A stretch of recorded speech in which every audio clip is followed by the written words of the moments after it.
ago from USA Today. I've never been trending before, but that video quickly had 12 million viewers. And this story, as you can sense already, it is a positive story about humanity. And it is a true story. And you know, another hypothetical question. So if New York City has 8 million people in it, what would we do if 5.5 million showed up tonight unexpectedly?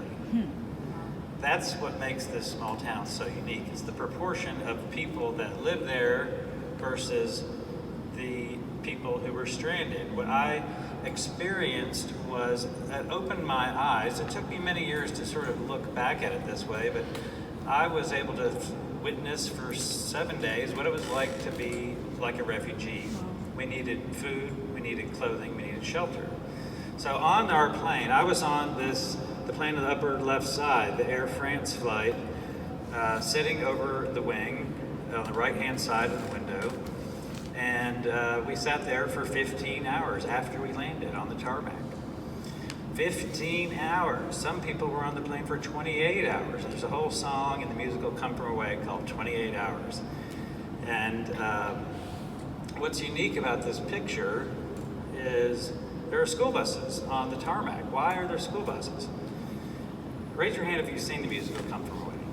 Okay, so you already know that the reason is because this is a town with 15 taxis. There are now 6,500 people there. How are they going to get us to wherever they're taking? Pardon me? 15, 1 5. Yeah, there are three hotels, 15 taxis. So what are you going to do? This is what I'm saying. What would we do here if we were overwhelmed? And when I wrote my book, Channel of Peace, Stranded in Gander on 9/11, I wrote it because people on the west coast of the U.S., they saw the musical and they said, why have we never heard this story before? And we want more stories. And so what I'm going to tell you today very quickly is how I witnessed with something that was straight out of the Gospel of Matthew. For I was a stranger and you welcomed me. For I was hungry and you gave me something to eat. I was thirsty, you gave me something to drink. And I was a stranger and you invited me in. And when I interviewed the mayor of Gander for my book, I said, you all didn't have to let us in. You could have sent, if they could have had empathy, the definition of empathy, they could have sent thoughts and prayers, and maybe some pizza boxes out to the planes.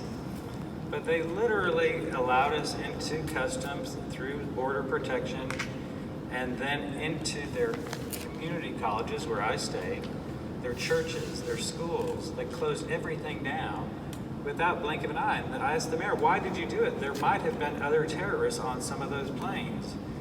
He said, we weren't going to let you rot on those planes.